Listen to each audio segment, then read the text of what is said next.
ప్రియుడా నన్నేను మహారాజా నా హృదిని కొరకు పదిల పరచితిని ఘోర శబ్దము వినగా నా బ్రతుకులో కలలు పండగా అవధులు లేని ఆనందముతో నీ కౌగిలినే చేరనా ఆరాధ్యుడా అభిషేక్తుడా ఆరాధన నీకే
Okay.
ప్రార్థనలో కొనసాగు. అందరం ప్రార్థన చేద్దాం. ప్రార్థన చేస్తున్నారు, అందరం ప్రార్థన. అయ్యా దయగలి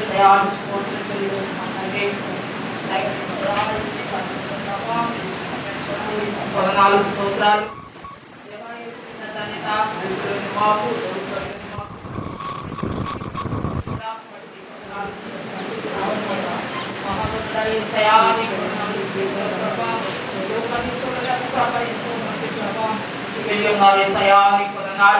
మమ్మల్ని నువ్వు ఎంతగానో ప్రేమించి ఆదరించి దేవా మమ్మల్ని సజీలుగా ఉంచినందుకు నీకు స్తోత్రాలు వందనాలు చెల్లించుకుంటున్నాను. దయగలేసయా నీ స్తోత్ర ప్రభా గడిచి దినములని నా కృపాక్షేమములు అన్నావు. అవును ప్రభా నీ కృపాక్షేమములు మా వెంట వస్తుంది అన్నావు. ప్రభా నీ కృపకాలేసయా నీవు నీ కాల్సంలో దేవా నీ స్తోత్రున్నది ప్రభా పాడుతున్నారా దేవా నీ స్తోత్రం మహిమపరిచిన విధానం బట్టి నీ వందనాలు స్తోత్రాలయ్యా నీ కోట్లాది వందనాలు స్తుతులు స్తోత్రాలు ప్రభా. అంత మాత్రమే కాదు తల్లి నీ స్తోత్రం తండ్రి ముందున్న సమయం కూడా ప్రభా నీ చేతులు అప్పగించుకుంటున్నాము యేసయ్యా నీకు వందనాలు ప్రభా. అయా నీ దాసుని ప్రభా జ్ఞాపకం చేసుకోండి అయా ప్రభా ప్రభా స్తోత్రం తండ్రి యేసయ్యా సియోనులో యెరూషలేములో దివ్యమైన వాక్కుతో మీరు మాతో మాట్లాడండి అయ్యా మీ స్తోత్రం తండ్రి. ఆ మాకు మంచి కృపనేయండియా మీ స్తోత్రం ప్రభా స్తోత్రం తండ్రి మహాగణుడా యేసయ్యా నీకు తండ్రి అయా ఈ ఉదయకాల సమయంలో దేవా మీ స్తోత్రం తండ్రి అయా నిన్ను ఆరాధించుకుంటూ ప్రభా అయా నిన్ను మహిమపరచండి బట్టి నీకు వందనాలు స్తోత్రాలు చెల్లించుకుంటాను యేసయ్యా మీ స్తోత్రం తండ్రి ఎవరి అవసరంతో ఏ కొరతతో ప్రభా దేవా నీ సన్నిధికి వచ్చున్నారో యేసయ్యా మీ స్తోత్రం ప్రభా అయా వారి అవసరతలని తీర్చండి రాజా నీకు వందనాలు స్తోత్రాలు ప్రభా అయా మీరు చిత్తులను బట్టి నీకు వందనాలు స్తోత్రాలు తండ్రి అయా మీ స్తోత్రం ప్రభా ఎవరైతే అనారోగ్యంగా ఉన్నారో బలహీనంగా ఉన్నారో అయా వ్యాధిగ్రస్తులుగా కనబడుతున్నారో నీ సన్నిధిలోకి వెళ్ళి యేసయ్యా నీకు వందనాలు స్తోత్రాలయ్యా నీ సన్నిధికి వచ్చిన వారు ప్రభా సత్యంతో నేను ఆరాధించుకుని ఇంటుకుంటే వాళ్ళే ప్రభా అయా బయటికి వాళ్ళ గృహాలకు వెళ్తూ సహాయం దయచేయండి పరిశుద్ధాత్మ దేవా దయగలేసయ్యా మీ స్తోత్రి సోదర ప్రభా ప్రభా నీ కృపారేఖలుగా మమ్మల్ని భద్రపరచిన తండ్రి అయ్యా ఈ 3 నెలల దేవా మమ్మల్ని కాచి కాపాడేసయ్యా నీకు వందనాలు దేవా మీ స్తోత్రం తండ్రి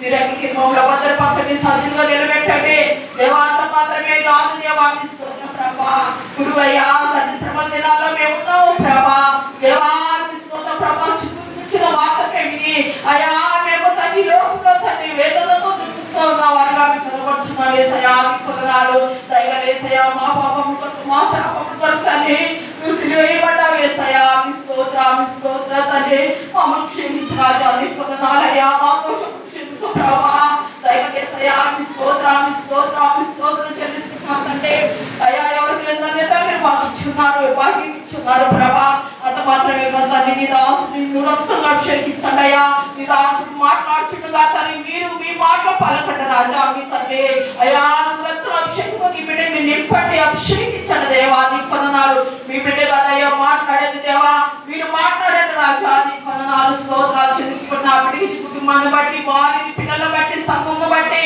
నీ వందనాలు స్తోత్రాలయ్యా స్తోత్రం ప్రభా అయ్యా తండ్రి అంత మాత్రంగా ఇక్కడ నామం ఉంటారు వారి మధ్య శ్రమించిన దేవా యూనిక్ అసెంబ్లీ మీరు మా మధ్యలోకై స్తోత్రాలు వందనాలు చెల్లించుకున్నాం తండ్రి అంత మాత్రంగా ముందున్న సమయం గడిచి చేతి తప్పించుకుని నామాన్ని మైండ్ తెచ్చుకోమని వేసిన ప్రార్థించుకుంటున్నాం తండ్రి. మొదటిగా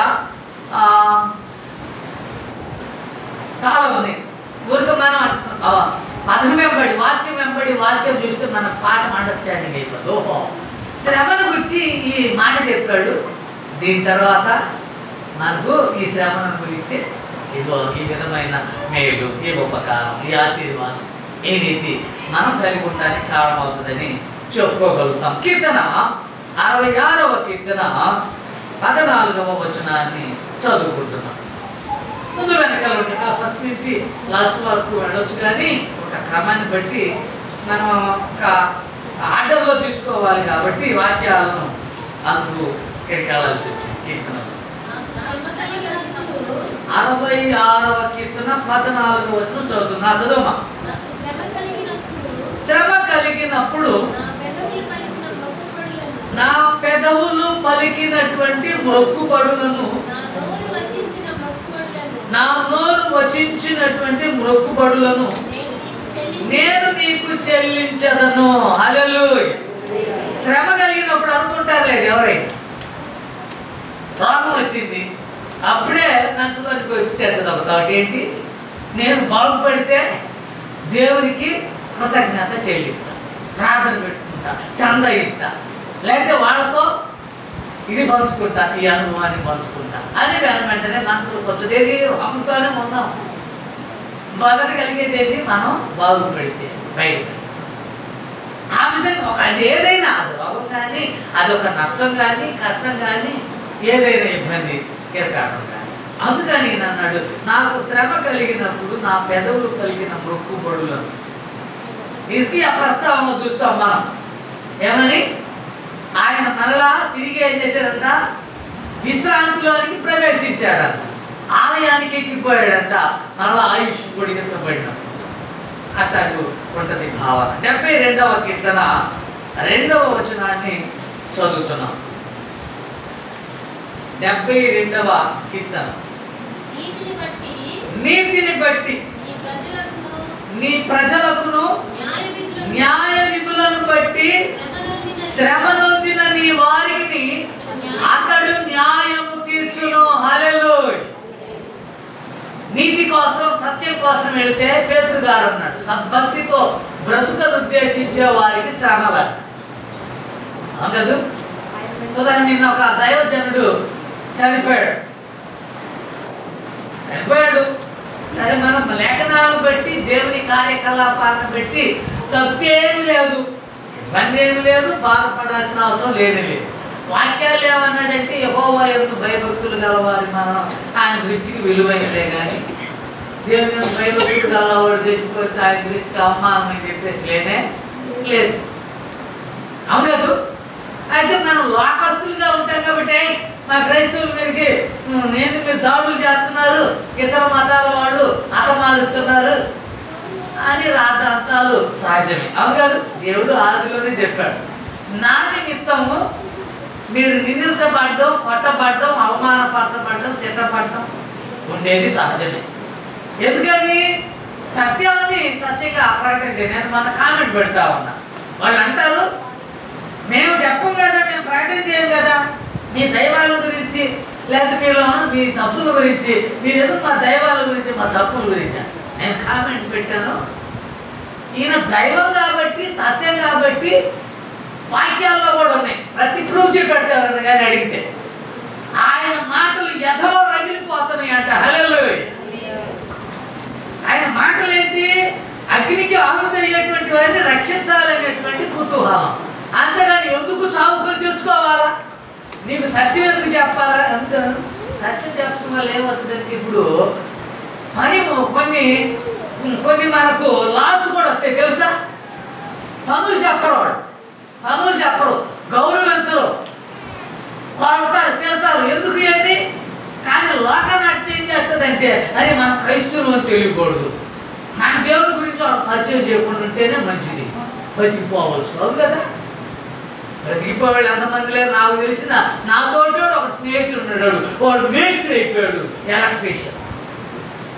వాక్యాలు ఏమన్నాడంటే, వాళ్ళతో చెలిమి చేసిన వాడు వాళ్ళు అలవర్చుకునేదనా అబ్బాయి వీళ్ళ దైవాలు వీళ్ళకింత భోగభాగ్యాలు కలిగిస్తున్నాయి కాబట్టి వీడికి ఆశ పుట్టుకొచ్చింది.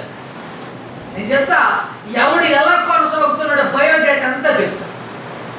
వీడు సిద్ధాంతి కాడికి వెళ్తాడు, వాడు చెప్తాడు నువ్వు పలానా రోజు పలానా ఇచ్చేయి, పలానా రోజు పలానా తోట వెళ్ళకూడదు, పలానా ఇదిగో ఇచ్చేయి, ఈ గుడ్డ కట్టుకో, ఈ రంగు కట్టుకో అన్నీ చెప్తాడు. వాడు దాన్ని మేరకుండా వాడు పాటిస్తాడు. ఇక వీడికి వచ్చి పడుతుంటాయి, వీడికి ఏమైపోతుంది ఆశ. అప్పో వాహనాలు కొనటం, వ్యాపారాలు, వృత్తిలో ఉద్యోగాలు, ఇండ్లు, ఆస్తులు, ఇక వీడు చెప్పలేమన్నమాట. అందుకే వాడిని అందరూ అంటారు, మా వాళ్ళే వీడు సిద్ధాంతి అని పేరు పెట్టారు. ఎవడికి మనవాడికి సిద్ధాంతి అని పేరు. వాడు వచ్చాడని ఇంటికి చెప్తాడు, ఇదిగో ఇల్లు ఇది ఇది ఇది ఇది చేసుకోరు, ఇది చేసుకోరు అని చెప్తుంటాడు. ఏదో సాయంత్రం చూడండి, విస్తరాకులు ఎత్తేమంటే ఇడేం చేస్తున్నాడు, కోసాలు ఎక్కేస్తున్నాడు అంట. ఈడు వచ్చింది ఏంటి, ఈడు ఏం చేస్తాడు, ఎసరు పెడుతుంటాడు. వీడికి లేకపోయినా ఏం చేస్తాడు, అప్పు తెచ్చి ఏది బాగా కొట్టి అది కడుతుంటాడు. ఒకనాడు నీ అప్పకుందా 10 మంది కొడుకులు, ఒక మా ఇంటి పక్కన అక్క చెల్లెలు 11 మంది అక్క చెల్లెలు అంట. ఒక్క ఇంట్లోనే 4-5 పెళ్లి చేస్తే అల్లుళ్ళు ఎత్తే ఆ ఇంట్లోనే ఉండవు. అవును కాదు? లేకపోతే మేము 5 అన్నదమ్ములని ఒక ఇల్లు. అలాంటిది ఇప్పుడు ఇద్దరే ఉంటారు, పిల్లలు కూడా ఉండరు. అన్నప్పుడు 2 ఉద్యోగస్తులు, టీచర్లు తెలుసువాడు, 2 ఉద్యోగస్తులు ₹1,00,000 పెట్టి స్థలం కొని ₹1,00,000 పెట్టి బిల్డింగ్ కట్టాడు. వీళ్ళిద్దరుంటే ఒక బెడ్రూమ్కి 3 స్టేర్లు వేస్తే 3 స్టేర్లలో 2-3 బెడ్రూమ్లు. ఏ దెయ్యాలు కాపురం ఉండాల్సిందే. వాక్యంలో ఏమన్నాడు, మంచిగా బ్రతికితే గుడిసెలో ఉండటం మేలు, కానీ భోగభాగ్యాలు అనుభవిస్తూ అంతఃపురంలో ఉండి కూడా ప్రయోజనకరం కానే కాదన్నాడు. దయ్యపు ఆశలకు పోవాల్సిన అవసరం లేనే, తృప్తిగా బ్రతికితే చాలు. ఆ విధంగా ఈయన చెబుతున్నటువంటి వివరణ మనం ఈ విధంగా పెడతాం. నీతి న్యాయ విధులను బట్టి శ్రమ నొందిన నీ వారికి అతడు న్యాయం తీరుస్తాడు. హల్లెలూయా. మన బిడ్డలు కౌరు కదా, న్యాయం తీర్చాడు శిష్యులైనటువంటి వారికి. లేకపోతే కొందరు పాపంతో, శాపంతో, దోషంతో హతమార్చబడాల్సినటువంటి పరిస్థితి నెలకొంటే వాళ్ళని సేవ చేశాడండి. పాపులైనటువంటి వారిని, స్త్రీలు కానీ పురుషులు కానీ, వాళ్ళ ఏ జాతి వారు కానీ, ఏ మతం వాళ్ళు కానీ వాళ్ళని సంరక్షించాడు యేసుక్రీస్తు ప్రభువు. అలాంటి పరిస్థితులు ఆయన పరిచర్యలో భాగంలోని నేను సాక్ష్యాధారాలుగా కూడా కనపడతానే ఉన్నాయి. 90వ కీర్తన 15వ వచనాన్ని చదువుతున్నాం.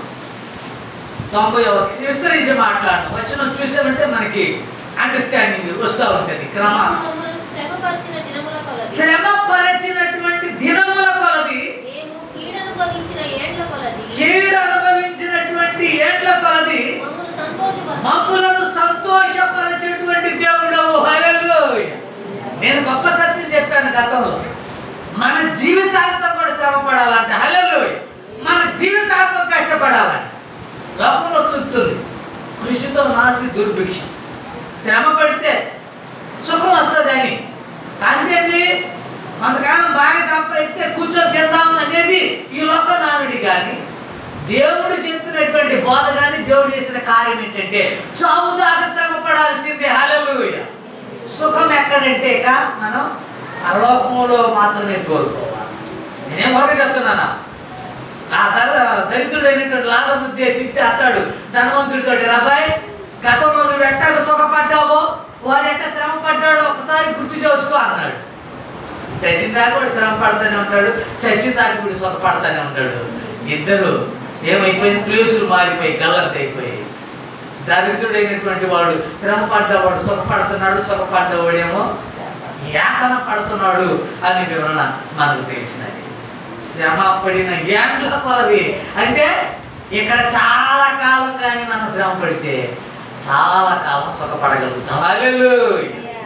అది నేర్చుకోవాలని చెప్పేసి చెప్తా ఉన్నాను. 91:15 అదే పేజీలో 91. అతడు నాకు మొరపెట్టగా నేను అతనికి ఉత్తరం ఇచ్చేదను, శ్రమలో నేను అతనికి తోడై ఉండేదను. హల్లెలూయా. అవును అరపెట్టు. అవును, ఎందుకు మనకు ఈ శోధనలు ఈయనకు వాడే, ఎన్ని వచ్చినా, ఎన్ని ఫేసులు, ఎన్ని ఆటుపోట్లు వచ్చినా కానీ నీ మార్చాలి, నీ చూపించాలి, నీ నీడ ఇంకేం అవసరం. అప్పుడైనా ఏం చేస్తాడు, నాకు మొరపెట్టు నేను నీకు ఉత్తరం ఇస్తాను అన్నటువంటి విషయం మనకు తెలిసినది. 119వ కీర్తన 67వ వచనాన్ని చూస్తున్నాం. శ్రమ కలుగక మునుపు నేను త్రోవ విడిచాను, ఇప్పుడు నీ వాక్యమును అనుసరించి నేను నడుచుకోవడం జరుగుతూ ఉంది. హల్లెలూయా. చూసారా, అంటే ముందు అండర్స్టాండింగ్ కాదు, తర్వాత అండర్స్టాండింగ్. నేను గతంలో చెప్తుంటాను సత్యాలు ఏమని. 2 సందర్భాలని కొంతమంది శ్రమ వస్తే భక్తి చేసేవాళ్ళు ఉన్నారు, కొంతమంది సుఖం వస్తే భక్తి చేసేవాళ్ళు ఉన్నారు. అపవాదిగాడు ఏం చేస్తాడంటే ఈ సుఖపడతా ఉండేసరికి కష్టాలు తీసుకొచ్చి పెడతాడు.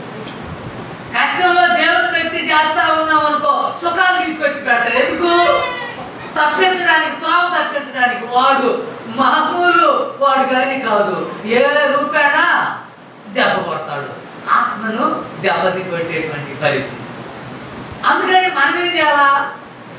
అది సుఖం వచ్చినా కానీ, అది కష్టమైన కానీ, సుఖమైన కానీ కష్టమైన కానీ ప్రభువులు మాత్రమే ఉండాలి. మనం ఆయనుడు కానీ నేను సుఖంగా ఉన్నాను కాబట్టి దేవుడిని అనుసరిస్తున్నాను, కష్టంతో నాకు అవసరం, మనం కష్టపెడితేనే కానీ దేవుడు, అది కాదు. ఎప్పుడైనా మనం దేవుడిని అనుసరించేటువంటి వారికి. ఇక్కడే 71వ వచనం కూడా చదువుతున్నాం.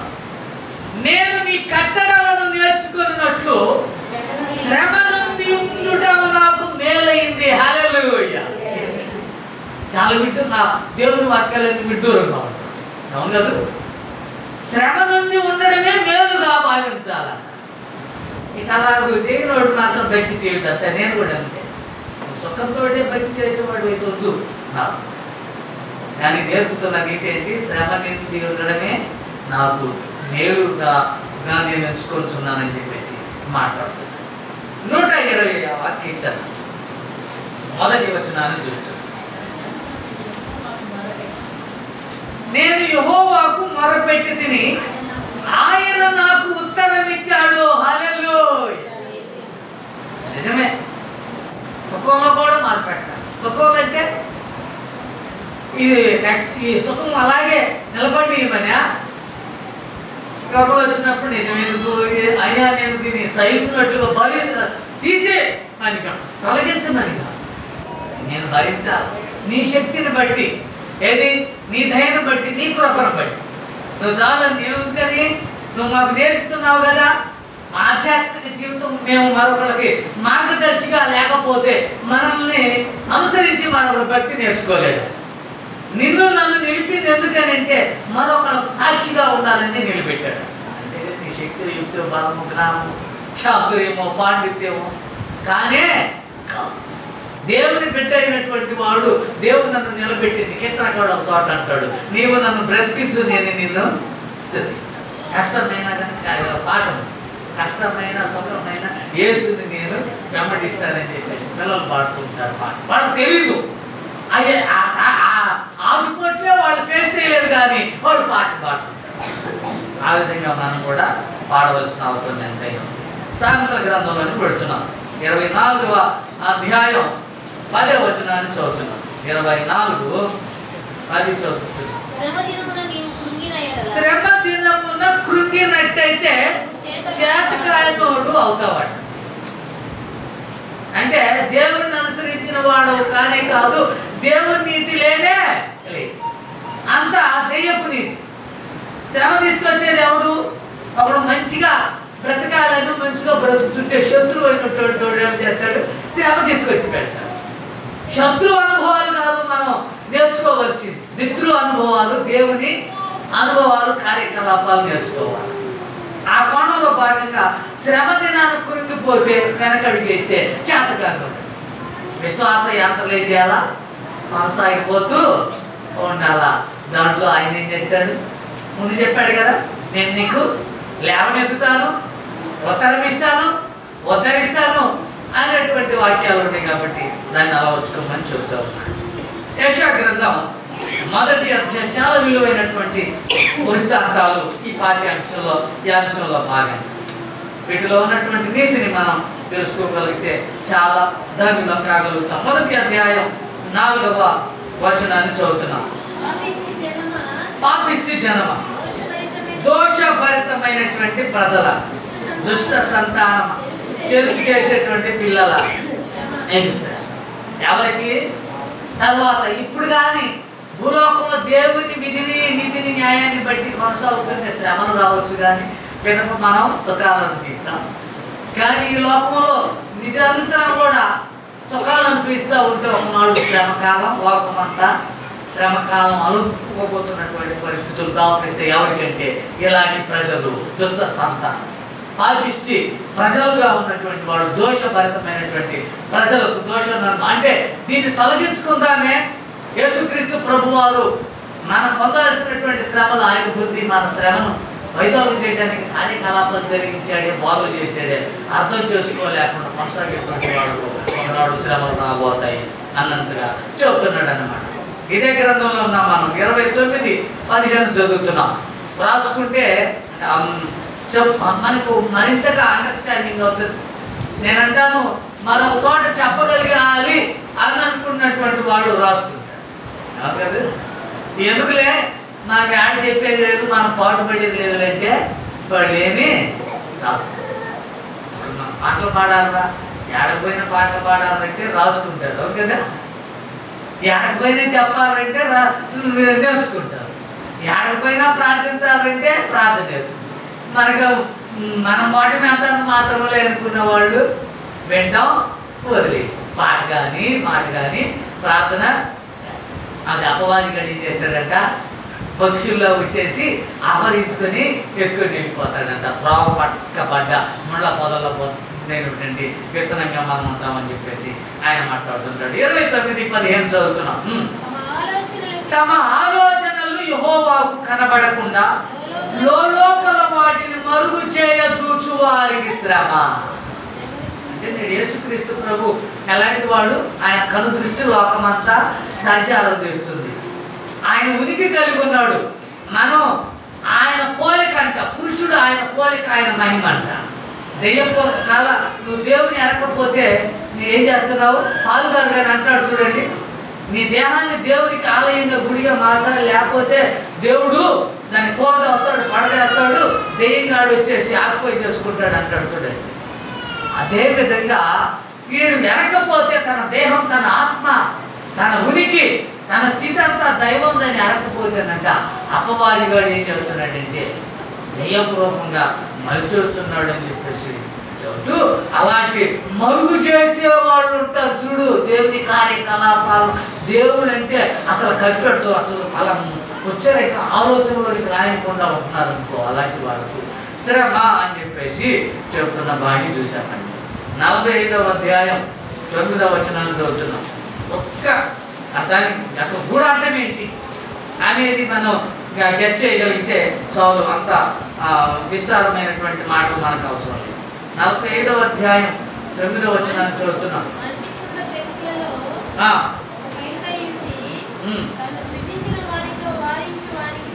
వాదించు వారికి శ్రమ. ఇదే గ్రంథకర్త అన్నాడు, అయ్యా మేము ఎవరు అనుకున్నావు? మేము కుండతో సమానమైనటువంటి వాడు. నీ చేతిలో ఒక కుమ్మరి వారిగా నీవు ఉన్నావు, నీ చేతిలోని మన్ను వంటి వారం, మేము దుమ్ము ధూళి వంటి వారం. అవును కదా? కానీ సొలొమోను గారు తన గ్రంథంలో అన్నాడు, తల్లిదండ్రులను ఏం చేస్తారంట, వీళ్ళు చెడబుట్టినటువంటి వాళ్ళు కాబట్టి సక్రమంగా పుట్టిన వాళ్ళు కాదంట, వక్రంగా పుట్టిన వాళ్ళు అంటే సరైనటువంటి తల్లిదండ్రులకు కానీ పుట్టిన వాళ్ళు అంటే సక్రమంగా పెరుగుతారట. వక్రంగా పుట్టివాళ్ళు అంటే పీటర్ గారు అన్నాడు. ఏమని? వంకర మూర్ఖపు తరం అన్నాడు. మూర్ఖపు తరం అంటే సంకర జాతి అంట. వంకర ఏది? వంకర టెంకరగా నడుస్తుంటారు. అందరూ నడిచేది ఒకతో అయితే వీడేం చేస్తుంటాడంట, చెడు మార్గం ఎంచుకుంటాడు. అలా ఉద్దేశించి అన్నాడు కాబోలు ఈయన గారు అని చెప్పేసి మనం తెలుసుకోవాలా అని చెప్పేసి మాట్లాడుతూ ఉన్నాను. తర్వాత ఇక్కడే ఉన్నాం కదా 53 తమ తల్లిదండ్రులు అంటున్నారంట. ఏమని? అసలు మనకు కానీ నీతి, జాతి, జ్ఞానం, తెలివి కానీ ఉంటే ఏదోలే భూమి మీద పడ్డాము, జ్ఞానం వచ్చింది, శక్తియుక్తులు వచ్చాయి, సంపాదించుకోగలం, ఏదో ఒక పని చేసుకొని పట్టపోసుకోగలుగుతున్నామని కృతజ్ఞతాభావం కలిగి ఉండాలట. కృతజ్ఞత లేనటువంటి వాడు ఉన్నాడు అనుకో, ఎన్నున్నా కానంట తల్లిదండ్రులు ఉన్నారు, ఆసుపత్రులు ఉన్నాయి, ఉద్యోగాలు, భార్య బిడ్డలు, వ్యాపారం, ఇన్నుండి కూడా కృతజ్ఞతాభావం ఉండేవాడంట. దేవుడి మీద తిరుగుబాటు చేస్తుంటాడంట, తల్లిదండ్రుల మీద తిరుగుబాటు చేస్తుంటాడంట. ఎందుకన్నారు మమ్మల్ని? మాకు ఉద్యోగాలు, వ్యాపారాలు చూపెట్టకపోతే, మమ్మల్ని చదివించకపోతే ఏమి మీ ఇచ్చల కోసం కన్నారా? చూసారా తల్లిదండ్రుల మీద ఎంతటి జ్ఞాపకం వేస్తున్నారు? ఇలాంటి వాళ్ళు ఉంటారంటని యెషయా గారు అన్నాడు. సామెతల గ్రంథంలో కూడా ఆయన అన్నాడు, ఒక తరం వస్తుంది నెత్తికి కళ్ళు వచ్చినటువంటి కొమ్ములు వచ్చిన వాళ్ళు ఉంటారంట అని చెప్పేశారు. ఇలాంటి వాళ్ళ కళ్ళు లోయ కాకులు పీకిన ఏమి భ్రమపడాల్సినటువంటి అవసరం కూడా లేదని చెప్పేసి మాట్లాడతాడు. అలాంటి మాట్లాడి ఈయన అన్నాడు. 53వ అధ్యాయం ఈయన యెషయా గ్రంథం 53వ అధ్యాయంలో యేసుక్రీస్తు ప్రభు వారి కార్యం గురించి 53వ అధ్యాయం 4వ వచనాన్ని చదువుతున్నాం. నిత్యముగా అతడు మన రోగములను భరించను, మన వ్యసనములను వహించను. ఆయనను మొత్తబడిన వారిగాను, దేవుని వలన బాధింపబడిన వారిగాను, శ్రమనొందిన వారిగాను మనం అతనిని ఎంచాము. హల్లెలూయా. ఒకడు శ్రమ పడుతూ తన శ్రమను తాళలేక, భరించలేక, వార్చలేక ఎదుటోళ్ళ మీద పడి చేస్తుంటారు. చూసారా? భర్త భార్య మీద, భార్య భర్త మీద, పిల్లలు ముందు మాటలో చూసాం, పిల్లలు తల్లిదండ్రుల మీద, తల్లిదండ్రులు పిల్లల మీద, మిమ్మల్ని వృతా కన్నావురా, పెంచాము, చేసాము అంటుంటారు. పక్క వాళ్ళ మీద, ఆళ్ళ వీళ్ళ మీద పడి ఏడు చేస్తుంటారు. చూడు, వీళ్ళందరూ ఈ కోవలోకి వచ్చేవాళ్ళ. ఏ కోవలోకి? దెయ్యపు ఆలోచన ముందు ఒక విధానం వ్యక్తం చేశాం. సరైన నీతి, జాతి, జ్ఞానం, తెలివి కానీ కలిగి ఉంటే ఎటో మనకిచ్చాడు దేవుడు, ఆయుష్ ఇచ్చాడు, జ్ఞానం ఇచ్చాడు, తెలివి ఇచ్చాడు, కొనసాగితే పర్వాలేదులే అనుకుంటే పర్వాలేదు. కానీ అన్ని కలిగి ఉండి కూడా ఒకళ్ళ మీద పడి ఏడిచేస్తున్నారా, శ్రమ వచ్చిందంటే, ఇబ్బంది వచ్చిందంటే, ఎక్కడికి వచ్చిందంటే అని కానంటే ఆడు దెయ్యపు బిడ్డ అని అంటాను. సందేహం లేదు. నేను మనం మీకు క్లారిటీ చెప్పాను. ఒకడు భక్తి చేయడం లేదు, ప్రేమ కలిగి ఉండడం లేదురా. పాపం, తాపం, ఉగ్రం, భేదం, ఇవన్నీ ఏది కలిగి ఉన్నా కానీ వాడి వెంటనే మనం అనాల్సిన అవసరం. నేను అండేవాళ్ళని, నేను వాడు పాప అయినా, షాప్ అయినా, త్రాగుపోతైనా, జుట్టుపోతైనా, తిండిపోతే నేను ప్రేమిస్తాను, హక్కు తెచ్చుకుంటా, లేకపోతే ఏదైనా మేలు చేస్తాను. కానీ వాక్యంలో ఉన్నది చెబుతున్నా, నీవే టచ్ చేసుకోవచ్చు. నేను దేవుని బిడ్డనా, దెయ్యపు బిడ్డనా? శరీర కార్యకలాపాలు ఉన్నాయి వాక్యంలో, ఆత్మఫలాలు ఉన్నాయి. రెండింటిని బేరీజీ వేసుకొని ఆ రెండు రాసి పెట్టుకోండి జేబులో. ఎక్కడికన్నా వెళ్తానండి, ఏదైనా తప్పు చేసారో మంచి చేసారో చూసుకోండి.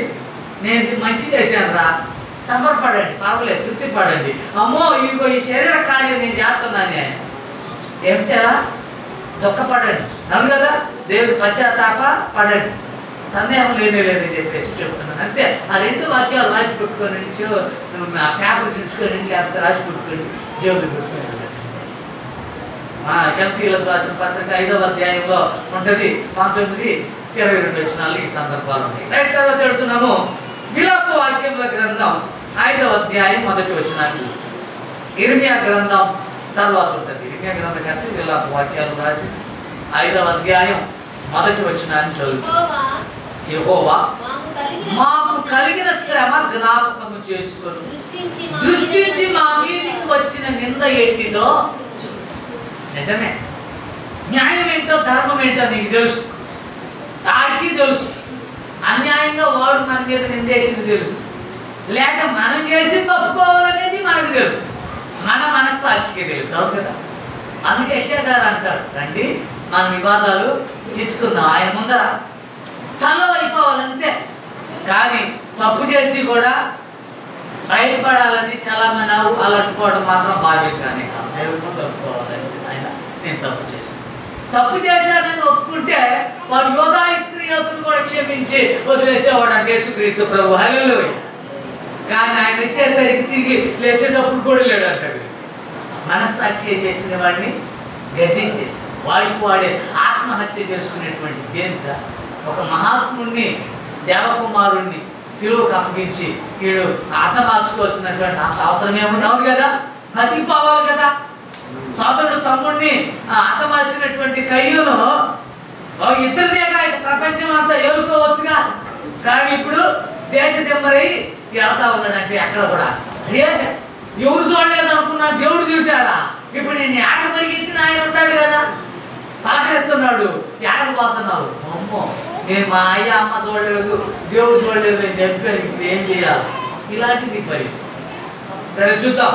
తర్వాత హోషేయ గ్రంథం 2వ అధ్యాయం 15వ వచనాన్ని చూస్తాం. హోషేయ గ్రంథం దానియేలు గ్రంథం తర్వాత ఉంటే 2:15 వచ్చిందా? 7:46 అక్కడి నుండి దానిని తోడుకొని వచ్చి దానికి ద్రాక్ష చెట్ల విత్తును, ఆకోరు లోయ అంటే శ్రమ కలిగినటువంటి లోయను నిరీక్షణ ద్వారముగా చేస్తాను. హల్లెలూయా. ఎవరిని? ఒక వ్యక్తిని ఏం చేస్తాడు? శ్రమలో ఉన్నటువంటి వాళ్ళని తీసుకొచ్చి ఏం చేశాడు? దేవుడు ఆనందించేటువంటి స్థలంలో నిలిపేటువంటి దేవుడు. ఈ లోకమే అవును కదా, ఈ లోకమే మాయ, ఈ లోకమే గతించిపోయేది. ఈ లోకంలో మనం శ్రమ పడాల్సిందే. కానీ దేవుడు ఏం చేస్తాడు? మనల్ని ఒకనాడు పరలోకం తీసుకెళ్తాడు. నీకు అక్కడ ఏమి ఆకలి మెదలు ఉండవు, లేకపోతే ఇంకేమి కష్ట నష్టాలు ఉండవు, పనిపాటలు ఉండవు, రాత్రి పగళ్ళు ఉండవు, ఇవన్నీ ఏమీ ఉండవు. కాబట్టి నిత్యము సుఖశాంతులతో వర్ధిల్లుతామని చెప్పేసి చెబుతూ ఉంటాడు.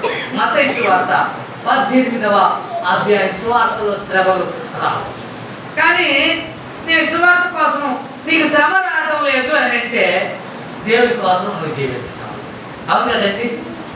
ఒక మాట పాల్ గారు ఒక మాట డెఫినేషన్ ఇచ్చాడు, అక్కడ మనకు క్లారిటీ వస్తుంది. సహించాలట, శ్రమలో ఓర్పు సహనం ఉండాలట. అది కానీ లేదని అంటే నువ్వు భక్తుడవు కానే కాదు అని మనం అర్థం చేసుకోవాల్సింది. మత్తయి సువార్తలో యేసుక్రీస్తు ప్రభు వారు అంటున్నాడు, 18:7 చదవండి. అభ్యంతరముల వలన లోకమునకు శ్రమ రాక తప్పవు, కానీ ఎవరి వలన అభ్యంతరాలు వస్తాయో ఆ మనిషినికి శ్రమ అని చెప్పేస్తాను. కాబట్టి మనం ఏం చేయాలి? అన్నింటినీ సాల్వ్ చేసుకుంటున్నాం. ఏం చేయాలా? మనం ఎట్టటి వాళ్ళం అంటే ఆడి తప్పులు మాత్రం ఖండించేదే, మన తప్పులు మాత్రం బయటికి తీసుకొచ్చేది లేనే. ప్రేమ కలిగినటువంటి వాడంట దోషాలను కప్పుతాడంట, మన్నిస్తాడంట, క్షమిస్తాడంట. హల్లెలూయా. యేసుక్రీస్తాడమ్మా, లెక్క అయితే నేను వేయాలి మీ మీద రాయి, నేను శిక్షించాలా? కానీ నేను వచ్చింది రక్షించడానికే కానీ తీర్పు తీర్చడానికి లేకపోతే శిక్షించడానికి కాదు. హల్లెలూయా. ఆ లెక్క అయితే దేవుడు దేవకుమారుడి లోకానికి వచ్చినప్పుడు వాళ్ళ శ్లోకాల్లో ఉన్నటువంటి వివరణ ఏంటంటే దుష్ట శిక్ష శిష్ట రక్ష కోసం దైవం వస్తాడట. అదే దైవకుమారుడు వచ్చినటువంటి రోజుల్లో దైవ నీతిని దైవ కార్యాన్ని వెల్లడి చేస్తే ఒక్కడు బ్రతుకుండేవాడు కానీ మనం కూడా అన్యులుగానే ఉన్నాం. అవును కదా, మనం కూడా దేవుని అగ్ని స్థితిలో ఉన్నాం. అందరూ చచ్చి ఊరుకునేవాడు. అందరూ చేస్తే ప్రయోజనం ఏమైనా ఉందా? 10 మంది పిల్లలు అన్నాం, తల్లిదండ్రులను మనం ఎట్టో కట్టక వాళ్ళ స్థాయికి సంరక్షించుకోవాలా, ప్రయోజకులు కావాలా, మరొకరికి మార్గదర్శకులు ఉండాలి. కానీ వీళ్ళు ప్రయోజకులు కాదని చెప్పేసి అందరం చంపేసి మన ఇద్దరమే బతికిపోతే ఇంక ప్రయోజనం ఏముంది? కానీ పెంచుకున్నటువంటి ఇదంతా ఏమైపోతావు కాదు. కాబట్టి ఆ విధానం మనం అలవర్చుకోవాలా. అది దేవుడు చెబుతున్నటువంటి మీదిగా మనం చూస్తూ ఉన్నాం. లూకాసు వార్త 9:22 చదువుతున్నాం. లూకాసు వార్త గురించి మాట్లాడి 4 వచ్చిన మనుష్య కుమారుడు బహుశ్రమలు పొంది పెద్దల చేతను ప్రధాన యాజకుల చేత శాస్త్రుల చేత విసర్జింపబడి చంపబడి 3వ దినమున లేవడం అగత్యమని చెప్పాడు. హల్లెలూయా. మనం నేర్చుకుంటున్నటువంటి భక్తి అంతా కూడా తర్వాత మనం చచ్చిపోయినా తిరిగి వేస్తాం. రోగం వలన, లేకపోతే కరువు వలన, లేకపోతే ఉపద్రవం వలన, అసలుకు వచ్చేటువంటి చివరి మరణం. ఇక వయో పరిమితి గతించిన తర్వాత వచ్చేది ఇక చివరి మరణం. అందుకని నేను ఖండితం నిప్పు లాంటి భక్తి చేసినా కానీ నేను బ్రతికి బయటపడాలంటే మాత్రం కుదరనటువంటి పని. పాపంలో పుట్టాం, ఖచ్చితంగా చావాల్సిందే. యేసుక్రీస్తు ప్రభు వారు పాప శరీర ఆకారంతో వచ్చినందుకంట వచ్చాను కదా, ఏదైనా నిప్ప ఏదో అంటారు చూడ సామెత. అందుకని యుక్త కాలమున భక్తిహీనుల కోసం చచ్చిపోయాడంట. హల్లెలూయా. ఎట్టా పాపపు వేషం వేశాను కాబట్టి, స్థితిలో ఉంటాను కాబట్టి భక్తి జీవితాన్ని గడిద్దాం. హల్లెలూయా. సరైనటువంటి నీతి నియమం గడించిన వాళ్ళంట పాల్గారుగాని అంటాడు. అది ఇంతకాలం వృధా అయినటువంటి భక్తి గడించానే, ఇంతకాలం వృధాగా బ్రతికానని చెప్పేసి తర్వాత నిప్పైన భక్తి చేయడానికి ప్రయత్నం చేశాను. యేసుక్రీస్తు ప్రభు యొక్క స్థితి మాదిరిగా అలాగే మనం కూడా అంతకాలం అంతా పాపంలో బతికాం, పాపపు జీవితంలో పుట్టాము. ఒక్క రోజైనా కానీ దేవుడి కోసం నిప్పైన జీవితం గడించాలని చెప్పి అనుకోగలగాలండి. శ్రమ అనుభవించడానికి, నిందైన కష్టమైన, చివరికి మరణమైనా కానీ అనుభవించడానికి ఎందుకు ఆగకూడదని చెప్పేసి ఆయన బోధన బట్టి మనం అలవర్చుకోవాల్సింది. అది ఆయన నేర్పుతున్న బోధన. 24:26 అక్కడే లూకా సువార్త 24:26 చదువుతున్నాం. క్రీస్తు ఇలాగూ శ్రమపడి మహిమలో ప్రవేశించుట అగత్యము కాదా అని వారితో చెప్పటం జరిగింది. హల్లెలూయా. కాబట్టి శ్రమ పడినంత తప్పక మనం ఏం చేస్తాం, మహిమలో ఉంటాము అని వివరణ ఆయన క్లారిటీ ఇచ్చాడు. అపోస్తల కార్యముల గ్రంథం 9వ అధ్యాయం 16 వచనంలో పాలు గారి గురించి ఎలాంటి గొప్ప సాక్ష్యం యేసుక్రీస్తు ప్రభువు అని చెప్పాడో మనం చూస్తున్నామండి. నిజమే, మనం ఉండగలుగుతామా? నియంత్రణ ఉండాలంటే మాత్రం వల్ల పడనే. ఇలాగే నా శక్తి ఉంటుంది, నా బలం ఉంటుంది, నా బలం ఉంటుంది, నా ధనం ఉంటుంది, ఎప్పుడు నల్లగానే ఉంటాయి నా ఇంటిలు, ఎప్పుడు అవును కదా, నా పళ్ళు శక్తిగానే ఉంటాయి, ఎప్పుడు నేను ఏదైనా చేస్తాను అనుకుంటే పొరపాటు. తర్వాత గుర్తిస్తూ ఉంటావు. 50 సంవత్సరాలు పైన పడిన తర్వాత తెలుస్తూ ఉంటుంది ఏదేది శక్తి కానీ సన్నగిలిందో నీకు తెలుస్తూ ఉంటుంది. స్త్రీకి కానీ పురుషునికి కానీ ఏది శక్తి లోపించింది తెలుస్తుంది. వెంటనే కొన్ని రాలిపోతూ ఉంటాయి, పలసపడతా ఉంటాయి. పలసపడతా ఏంటంటే శక్తి లోపించింది. తెల్లబడతా ఉన్నాయి ఏంటంటే శక్తి లోపించింది. నరాల పలకెనక వచ్చింది, కండరాల పలకెనక వచ్చింది, కళ్ళు మసకలు వచ్చాయి, కళ్ళు తినేయడం లేదు ఆయనంటే మాత్రం వచ్చింది. కాబట్టి జాగ్రత్త పడు అని చెప్పేసి మాట్లాడుతుంటాడు. చదువు 9:16. ఇతడు నా నామము కొరకు ఎన్ని శ్రమలు అనుభవించాలో నేను అతనికి చూపుతాను. హల్లెలూయా. ఇప్పుడు ఈ వాక్యాలు మనం చూస్తున్నాం. అరే మనకి ఏమేమి శ్రమలు వస్తాయో వీటిని ఎట్ట మనం తాడుకోవాలో వాక్యం నేర్చుకున్నామని చెప్పేసి పాఠం అండర్స్టాండింగ్. అట్నే పాలు గారిని చేసే సాక్ష్యం చెప్తున్నాడు. ఏమేమి శ్రమ పడాలో కష్టపడాలి నేను మీకు తర్వాత అన్నాడు. నేను అనుభవించడానికి ఈయన ఒక సాధన అందుకు నేను ఎంపిక చేసుకున్నాను అన్నాడంట. హల్లెలూయా. అంటే ఇదే పాలు గారు ఒక చోట రాస్తాడు, ఆయన సువార్త నిమిత్తమై నమ్మకము మంచి సామర్థ్యత కలిగిన వారిగా ఉండాలి. నమ్మకం లేకుండా సామర్థ్యత లేకుండా ఉంటే ఆయన సువార్తకు పనికిరావు అనేది దాన్ని బట్టి తెలియజేస్తున్నాడు. అక్కడే 14:22 కూడా చదువుతున్నాం. 14 అపోస్తల కార్యముల గ్రంథంలో ఉన్న 14:22 చదువుతున్నాం. శిష్యుల మనస్సులను దృఢపరచి విశ్వాసమందు నిలకడగా ఉండవలెననియు అనేక శ్రమలను అనుభవించి మనము దేవుని రాజ్యంలో ప్రవేశింపవలెననియు వారిని హెచ్చరించారు. హల్లెలూయా.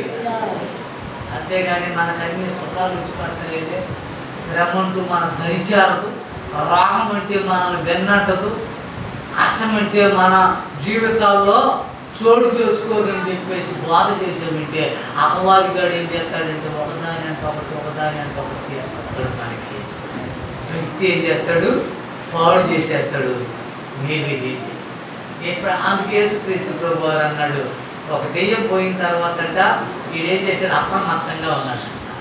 మరికొన్ని దెయ్యాన్ని తీసుకొచ్చి పెట్టేసరికి అసలు మాటినే స్థితే. అందుకే అంటారు కొంతమంది, ఈ దేవుడు దిగి వచ్చినా కానీ నేను మాటినేటట్టు లేదురా, దేవుడు చెప్పినా దేవుడు చేసేది కూడా లేనే లేదంటారని చెప్పి చూచాయి అంటారు. అది ఆయన దేవాలయంలో చెప్పాడు. దయ్యం అలాగూ పాటుపడుతుంది కదా, దేవుని కార్యకలాపాలు దీనికి మనం ఈ విధంగా కొనసాగాలంటాడు.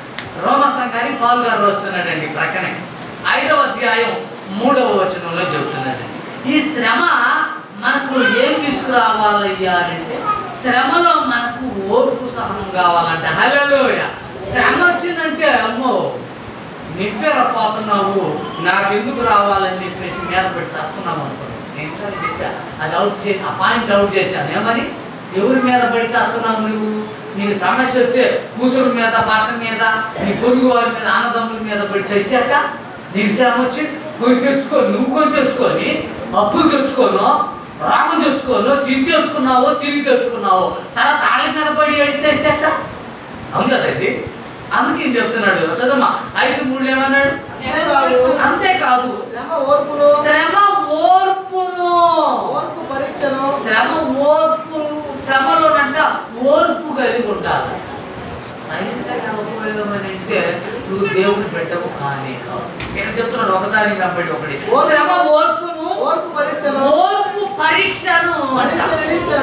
పరీక్ష నిరీక్షణ. పరీక్ష రాసి పరీక్ష వచ్చింది, ఆ పరీక్షలో ఉన్నావు, పరీక్ష రాసి.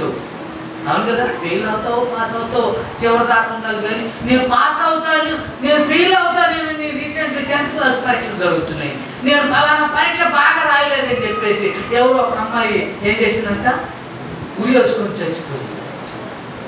పరీక్ష రాసింది ఒక అమ్మాయి మరలపాడులో 10 సంవత్సరాల కిందట. వాళ్ళ ఫ్రెండ్ ఏమో 1st క్లాస్ వచ్చిందంట, ఆసాముల పిల్ల, వీళ్ళ మనవాళ్ళ పిల్ల 2nd క్లాస్ వచ్చింది. తల్లిదండ్రులు పొలంకు పోతా వాళ్ళ అబ్బాయి ఏదో గప్పక్కనన్నాడంట, నీ స్నేహితురాలు 1st క్లాస్ వచ్చింది కదేమే అన్నాడంట. అంతే, ఆ మాట కుండలా కూర్చోలే వేసుకొచ్చి ఎంత ఉగ్రం మనుషులకు, ఎంత కోపం, ఎంత ఈర్ష్య ద్వేషాలు సహించలేకపోయి భరించలేక. తండ్రి మాట, తండ్రి ప్రేమించి అన్నాడు, ద్వేషించి అన్నాడు. దేవుని యొక్క అవును కదా.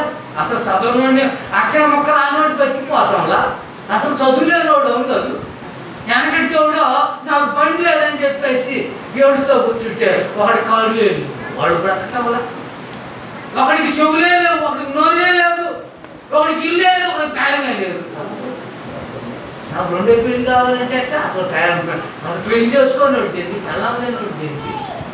ఇన్ని సమస్యలు లేవు.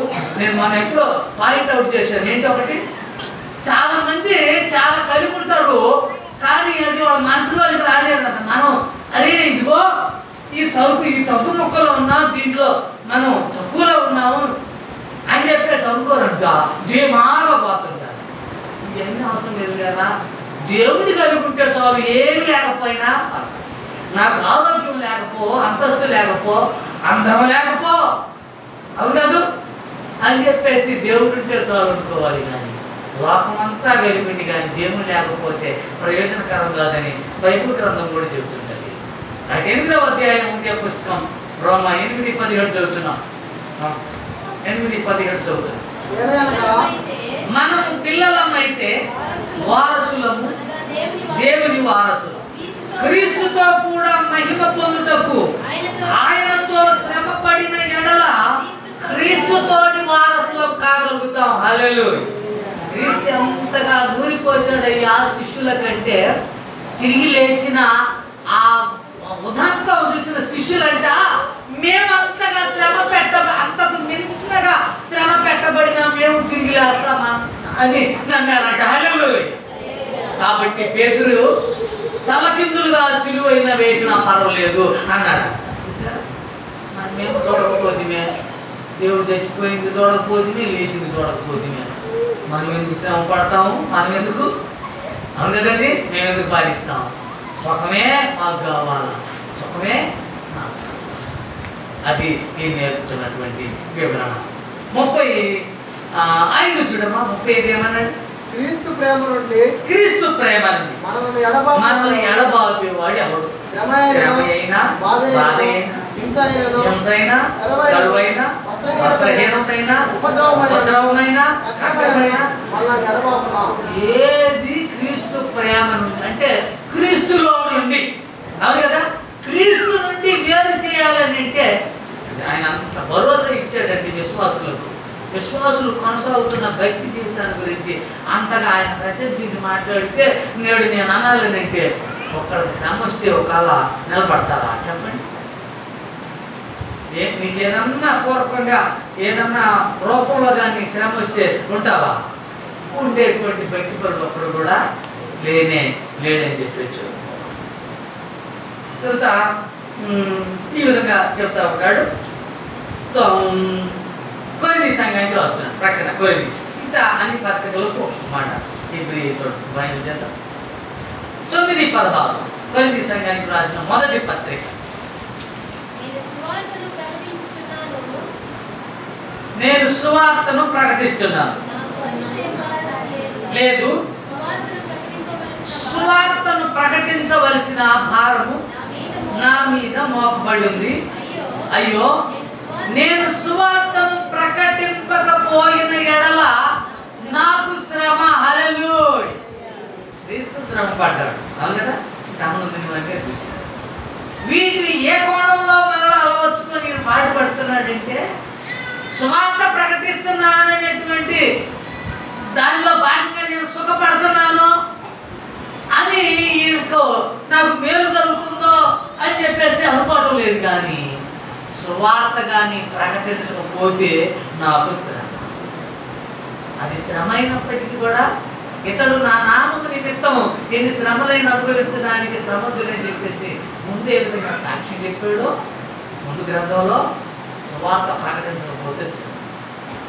ఎవరండి సుఖాన్ని గెలుచుకొని సువార్తను తృణీకారం చేసేవాళ్ళు ఎంతమంది లేరు, అవును కదా? ఇవాళ సుఖానికి విశ్వాసులు ఎంతమంది లేరు, సేవకులు ఎంతమంది లేరు. ఇవాళ సుఖం ఫలానా వైపు అయితే సుఖం అంటాయని చెప్పేసి అంటే దీన్ని తొంగలో దొక్కేవాళ్ళు ఎంతమంది లేరు అని చెప్పు. 12:26 చదువుతుంది. 12:26 ఇదే పుస్తకం. కాగా అవయవములన్నీ దానితో కూడా శ్రమపడును. ఒక అవయవము ఘనత పొందినప్పుడు అవయవములన్నీ దానితో కూడా సంతోషించడం మీకు తెలుసు కదా. హల్లెలూయా. పాల్గారు అంటే మాదిరి చెప్పాడు. క్రీస్తు యేసు సంఘంగా దేహంగా ఉంటే ఆ దేహంలో మనం ప్రతి ఒక్కరు ఒక్కొక్క అవయంగా ఉండాలండి. అంతేగాని అవయవాలు తీసేసే వాళ్ళగా ఉండకూడదు, అవును కదా? పీటర్ గారు కానీ అంటాడు చూడు, సంఘంలో ప్రతి ఒక్కరు కూడా గోడలో ఒక్కొక్క రాయిగా కట్టబడాలని ఏ విధంగా అంటాడు. క్రీస్తు సంఘం అనే దేహంగా ఉంటే ఆ దేహంలో అవయవాలుగా మనం ఉండాలి. ఒకటి లేకపోతే ఎట్లుంటుందో, వెలితిగా ఉంటుందా లేదా, పడతగా ఉంటుందా లేదా చెప్పండి. మనం అందరం కూడా అంట పొందికగా సరే విలువ వచ్చింది, ఒక కార్యం వల్ల విలువ వచ్చింది. కమ పెట్టుకున్న అబ్బా చెవులు ఏం అందంగా ఉన్నాయి, విలువైన కమలు పెట్టేసరికి నిజమే శ్రమ పడింది. కానీ అవును కదా, నోరు యేసుక్రీస్తు ప్రభువారు దేహం అంతా శ్రమల పాలైంది. కానీ ఇప్పుడు మన దేహం అంతా, మన ఆత్మ సంతోషించడానికి కారణమైంది, అవును కదా? అట్లాగే శ్రమ పడితే అన్ని అవయవాలు కూడా కాలుకు ముళ్ళు గుచ్చుకుంది, కాలే ఏమన్నా నాకు ముళ్ళు గుచ్చుకుంది అంటుంది, నోరు మేము అమ్మ అంటుంది, తర్వాత కన్నేమో కొంతమంది పాపం నాకు షుగర్లు పొగర్లు ఉండేసి ఏమవుతున్నారు అక్కడ ఆ పుండు మానక ఏడు తీసేసి కాళ్ళు తీసేసి ఇట్ట పోయేటువంటి పరిస్థితులు ఎన్ని లేవు. అందుకని ఒకటి శ్రమ పడ్డప్పుడు అన్ని అవయవాలు శ్రమ పడుతున్నాయి, ఒకటి సుఖపడ్డప్పుడు అన్నీ కూడా ఆ విధానంలో మనం కొనసాగితే భావ్యంగా ఉండని చెప్పేసి పౌలు గారి యొక్క మీన ఫిలిప్పీ 3:10 ఫిలిప్పీ 3:10 ఫిలిప్పీ అయిపోయింది. 2 వచ్చిన ఏ విధము చేతనైనా కలగాలని మరణము విషయంలో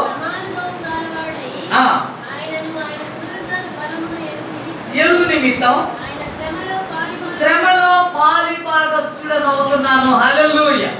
ఏ విధంగానైనా గారి మృతుల్లో నుండి పునరుద్ధానం మనకు కలగాలన్నటువంటి ఉద్దేశంతో, లేకపోతే అంటే ఫైనలైజ్డ్కి వస్తుందంట ఆ పరిపక్వత. ఇంక ఏమి లేదు, నేను చేసేది ఇంక ఏమీ లేదు, ఏ తృప్తి కూడా లేదు, ఇక చావే శరణ్యం కాబట్టి చేసేదేదో ఖచ్చితమైనటువంటి వ్యక్తి చేయగలిగితే ప్రభుత్వ నిత్యం కూడా ఆనందించడానికి గల కారణం అవుతుంది అన్నట్టుగా ఆయన భక్తి నేర్పాడు.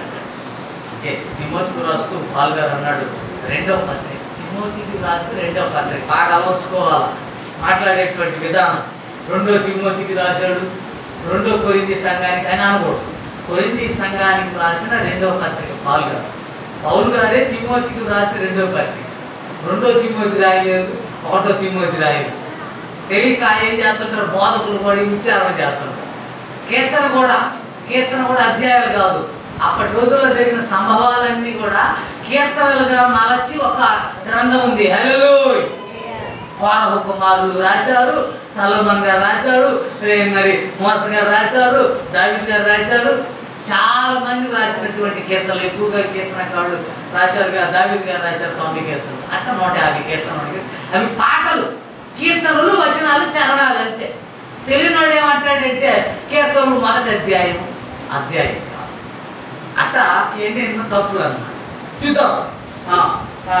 తిమోతికి రాసిన 2వ పత్రిక 4వ అధ్యాయం 5వ వచనాన్ని చదువుతుంది.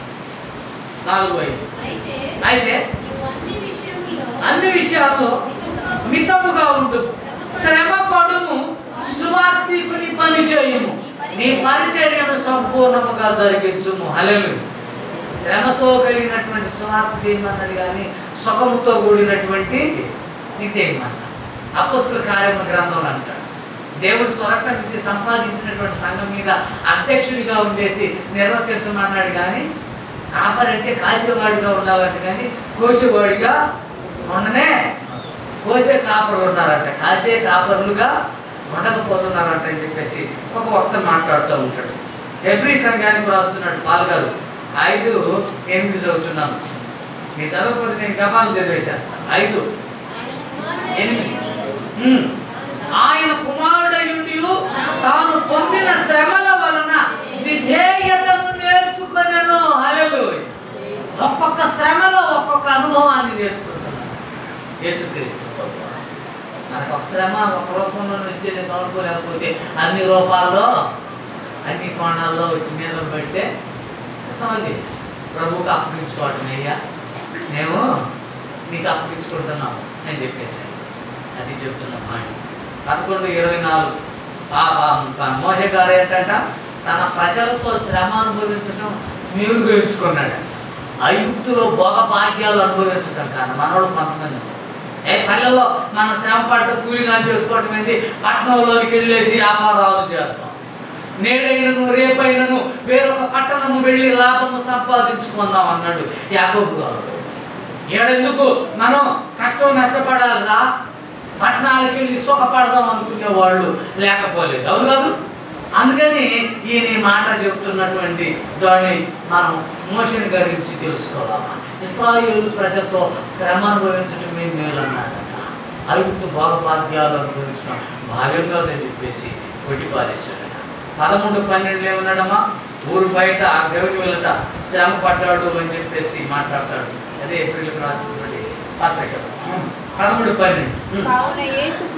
యేసు కూడా తన స్వరక్తము చేత ప్రజలను పరిశుద్ధపరచడం గవిని వెలుపట శ్రమ పడడం జరిగింది అని వివరణ ఇచ్చాడు. యాకోబు గారు 5:13 చదువుతున్నాం. యాకోబు రాసినటువంటి గ్రంథం, పేతురు రాసినటువంటి గ్రంథం.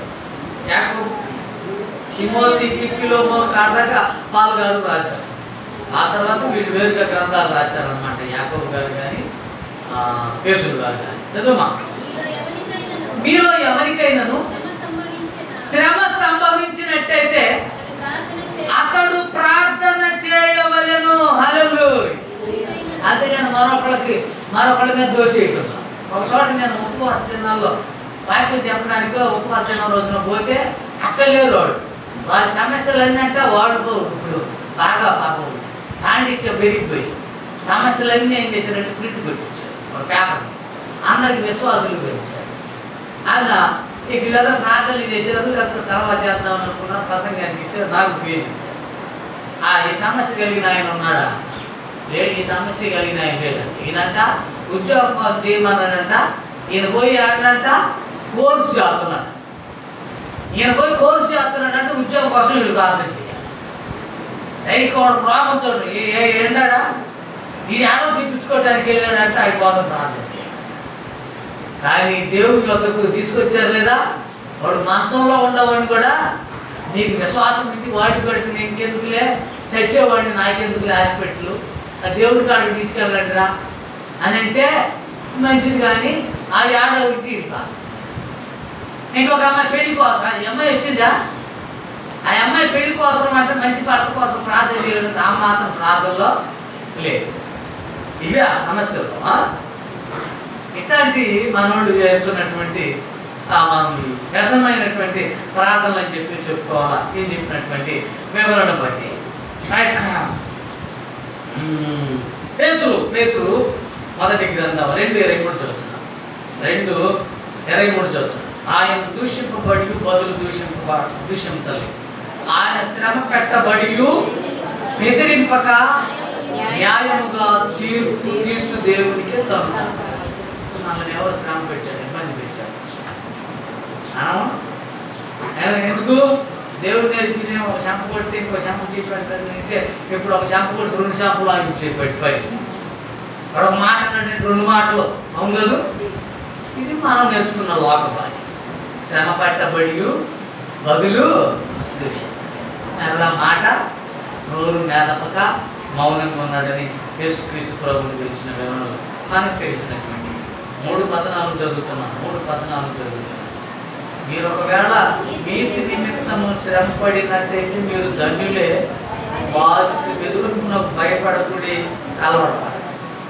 ఇందాక చెప్పిన చూడండి, సద్భక్తితో భక్తిని ఉద్దేశించే వారికి శ్రమలని పాల్గారు అయినే పేతురు గారు చెప్తాడు. ఎవడైనా 16లో అంటున్నాడు 4, ఎవడైనా క్రైస్తవుడైనందుకు బాధ అనుభవించిన ఎడలా అతను సిగ్గుపడక అభ్యర్థి పెట్టి దేవుని మయంపరచమాట. అవును కాదు? ఇలాంటి మాటలన్నీ కూడా 4:2 చదువుతున్నాను. 4:2 ఆ శరీర విషయంలో శ్రమ పడిన వాడు శరీరం ముందు జీవించు మిగిలిన కాలం మీదట మనుజాశలను అనుసరించి నడుచుకొనక దేవుని ఇష్టానుసారముగానే నడుచుకున్నట్లు పాపముతో జోలి ఇక నేమి లేక ఉండును. అంటే ఏం చేయాలా?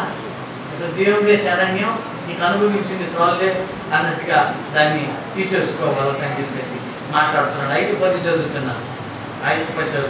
తన నిత్య మహిమకు క్రీస్తునందు మిమ్మల్ని పిలిచిన సర్వకృపానిధి దేవుడు కొంచెం కాలం మీరు శ్రమపడిన పిమ్మట తానే మిమ్మల్ని పూర్ణులుగా చేసి స్థిరపరచి బలపరుస్తాడు. హల్లెలూయా. యాకోబు గారు అంటాడు, ఎప్పటి కాలపు శ్రమలు రాబోయేటువంటి మహిమ ఎదుట అసలు లెక్క డొక్క కాదట.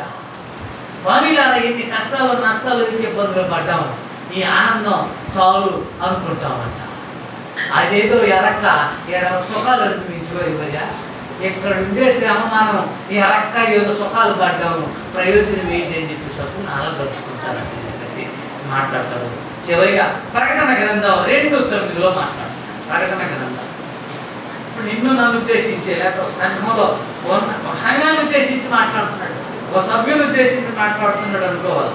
2:9 నీ శ్రమను నీ దరిద్రతను నేను ఎరుగుదును, ఆయనను నీవు ధనవంతుడవే.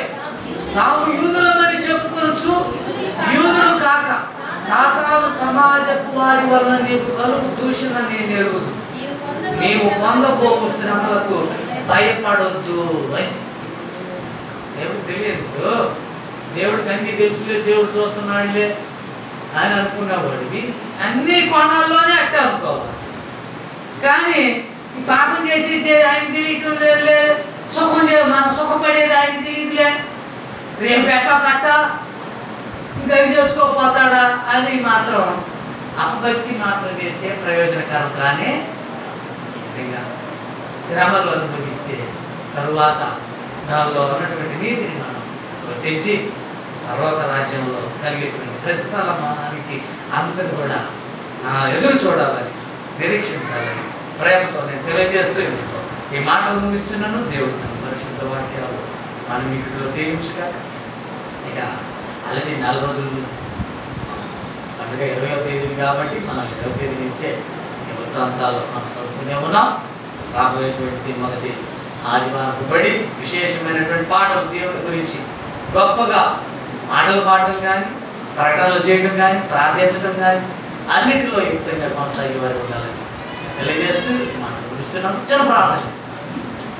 పరిశుద్ధుడ ప్రేమామూర్తి యేసు ప్రభువా, మీరు మాకు అనుగ్రహించినటువంటి సమయాన్ని బట్టి సన్నిధిని బట్టి వందనాస్తున్నాం. మేమందరం కూడా కూడుకొని అయినా బైబిల్ లేఖనాల్లో ఈ శ్రమ పొందినటువంటి పిదప కలగబోయేటువంటి ప్రతిఫలాన్ని, అందులో ఉన్నటువంటి నీతిని మేము గుర్తించి కొనసాగేటువంటి పరిశుద్ధాత్మ సహాయం మాత్రం దయచేయమని, రాబోయేటువంటి ఈస్టర్ నాయన గుడ్ ఫ్రైడే ఈస్టర్ పండుగలలో భాగంగా ఇంకా అనేకులు నీ మరణంలో పాలు పంపులు పొంది నీ పునరుద్ధానం పొందుకొనడం కోసం ఎందరైతే సిద్ధపడుతున్నారు బాప్తిస్మాలకు సిద్ధపడుతున్నారు మీ బిడ్డలను తెచ్చపడడానికి ఇష్టపడుతున్నారు వారందరినీ కూడా మరింతగా వాక్యం ద్వారా బలపడడానికి ధైర్యపరచబడడానికి విశ్వాసంలో ముందుకు కొనసాగడానికి కృప చూడండి. యేసు నామములో ఈ మనవులు అడుగుచున్నాము తండ్రి. అడగడుతుండగా కానుక పరిచర్య చేద్దాం. మా ప్రాణప్రియుడ ఆత్మల కాపరి ప్రధాన కాపరి గొప్ప కాపరి యేసు ప్రభువా, ఇంతవరకు నాయన మీ సన్నిధానంలో మమ్మల్ని అందరినీ కూడా కూర్చి నాయన ఇదిగో మిమ్మల్ని కూర్చున్నటువంటి పాటలు పాడుకోవడానికి మిమ్మల్ని కూర్చిన అవగాహనతో కూడినటువంటి ఉపదేశము మేము వినడానికి అలాగే మా ప్రార్థనా మనవులు మీ వద్దకు తీసుకురావడానికి మీరు అనుకూలింపజేసినటువంటి ఈ సమయం కోసం మనం కొందరు ఈ భాగ్యాన్ని చాలా పోగొట్టుకున్నారేమో. అందుకే భక్తుడు ఫిలిప్పీ గ్రంథకర్త ప్రకటన గ్రంథకర్త మాట అన్నాడు, ఆనాడు అనేకులు నాయన ఇదిగో మిమ్మల్ని మీలో ఉన్నటువంటి దైవత్వాన్ని గుర్తించి ఈ లోకానికి మీరు వచ్చినప్పుడు మరి మిమ్మల్ని నమ్మినటువంటి బిడ్డలందరూ కూడా ఆనందించడం, మిమ్మల్ని నమ్మనటువంటి బిడ్డలందరూ కూడా శిక్షకు గురైనప్పుడు వంగని మోకాలు వంగుతుందని, మరి అలాగే ప్రతి నాలుగు ఆయన్ని స్తుతించడం జరుగుతుందని, ప్రతి నోరు ఒప్పుకోవడం జరుగుతుందని వ్రాస్తున్నాను. కాబట్టి ఇవన్నీ మేము సక్రంగా ఉన్నప్పుడే నాయన మిమ్మల్ని కలిగి జీవించేటువంటి భాగ్యం మాకు దయచేయండి. లోకంలో సహజంగా ఆయన ఎరుగు ఇబ్బందులు, ఆటుపోట్లు, మరణాలు, రోగాలు ఇవన్నీ రావచ్చు. అయినప్పటికీ మీ కార్యం వలన మీ బోధనను మేము అర్థం చేసుకొని అది కష్టమైన నష్టమైన ఇరుకే ఇబ్బంది అయింది, ప్రేమనైనా శోధనైనా భక్తులు చెప్తున్నటువంటి విధంగా క్రీస్తు ప్రేమ నుండి మమ్మలను ఇది శ్రమైనప్పటి ఎడబాపని చివరికి మరణమైన ఎడబాపని అన్నదని రూఢిగా చెప్పినటువంటి అనుభవాలు అరవచ్చు. ప్రభచోడు బిడ్డలు తీసుకొచ్చినటువంటి కానుకలు రెట్టింపు దీవులను అనుగ్రహించండి. మా ముందున్నటువంటి రోజుల్లో మరింతగా ఉజ్జీవంగా ఉత్సాహంతో నాయన సంతోషంతో సమాధానంతో శాంతంతో మీ స్వార్థ పరిచర్యలో పాల్గొనడానికి అనేకులకు కూడా తెలియజేయడానికి దాని పరిశుద్ధాత్మ సహాయం దయచేయండి. మీ ప్రియ కుమారుడు మా ప్రభువు రక్షకుడైనటువంటి యేసుక్రీస్తు నామంలో ఈ మనవులన్నీ కూడా అడిగి వేడుకొనుచున్నాము తండ్రి. పరలోకమందున్న మా తండ్రి, మీ నామం పరిశుద్ధపరచబడుగాక, మీ రాజ్యము వచ్చునుగాక, పరలోకమందు ఎలాగో అలాగే పుణ్యంలో నెరవేరుగాక. మానదిన ఆహారం నేడు మాకు దయచేయి, మానస్తులను క్షమించు ప్రకారం మానవులను క్షమించు, మాకు శోధనలోకి తేక వెలుగుని తప్పించు. ఎందుకంటే రాజ్యం బలమైన నిరంతరం మీరైన తండ్రి కుమారుడు పరిశుద్ధ ఏక దేవుని దీవెన శ్రమలను గుర్తించి వాటిని తాళుతూ తరువాత వాటిలో ఉన్నటువంటి నీతిని కనుగొని అనుసరించబడేటువంటి పరలోక భాగ్యాన్ని గుర్తించినటువంటి ప్రియ బిడ్డలందరికీ సదాకాలం తోడైండునుగా.